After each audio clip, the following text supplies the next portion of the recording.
Indonesia yang saat ini sedang membangun kekuatan militer harus banyak belajar dari kasus proyek kapal perang LCS Malaysia. Jangan sampai gegap gempita pembangunan kekuatan militer Indonesia ini tercoreng hingga rugi karena kasus korupsi. Mari kita sedikit melihat kasus proyek kapal perang LCS Malaysia ini.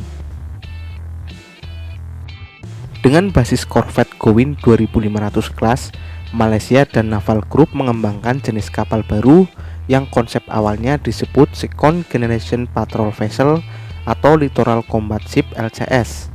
Kapal perang ini punya bobot lebih besar, yaitu 3.100 ton dengan panjang 111 meter. Dimulai pada tahun 2015, disepakati kontrak senilai 2,8 miliar dolar AS untuk pembangunan 6 frigat yang disebut sebagai Maharaja Lela Class, di mana harga kapal perang dengan kemampuan stealth ini per unit adalah 466 juta dolar AS.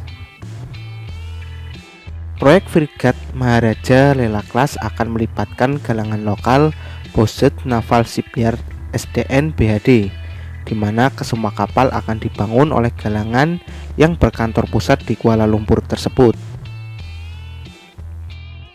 Kapal pertama Maharaja Lela 2501 sudah diluncurkan sejak 31 Oktober 2017 dan setelah melewati tahapan sea trial dan beragam instalasi perangkat elektronik serta persenjataan, seharusnya Maharaja Lela Class 2501 sudah diserahkan ke AL Malaysia pada akhir 2019 lalu.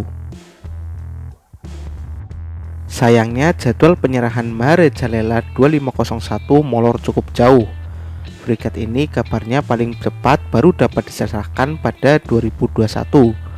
Molornya penyerahan frigat ini disebut-sebut karena Bosjet Naval Shipyard masih menunggu komponen kunci dari sebuah perusahaan di Amerika Serikat.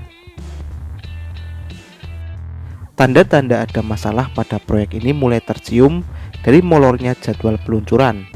Kapal pertama disebut bahwa pengerjaan kapal ini terbilang lelet karena dana yang seharusnya dibelikan besi, piranti, dan kebutuhan kapal malah dikorupsi sehingga terkesan program berjalan di tempat. Bahkan disebut program yang awalnya menghabiskan dana 1,9 miliar dolar AS kemudian membengkak menjadi 2,8 miliar dolar AS.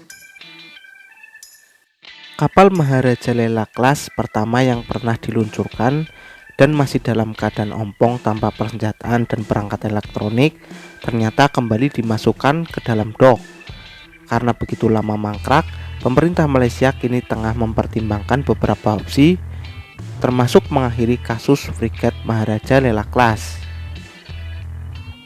Berita terbaru pada bulan ini 2021, setelah lama mangkrak, ada kabar bahwa frigat stealth Maharaja Lela Class proyeknya akan dilanjutkan kembali. Kelanjutan proyek konstruksi frigat ini akan melindungi 1.600 pekerja lokal dari kehilangan pekerjaan mereka dan lebih dari 400 vendor di bawah naungan Bumiputra SME.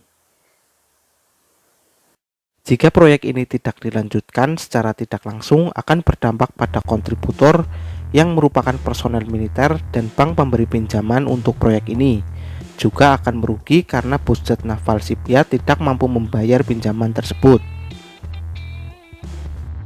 Dilaporkan bahwa Kementerian Pertahanan Malaysia telah melakukan penyelidikan mendalam atas kegagalan Bosjet Naval Shipyard atas kasus stealth frigat Maharaja Lela Class ini.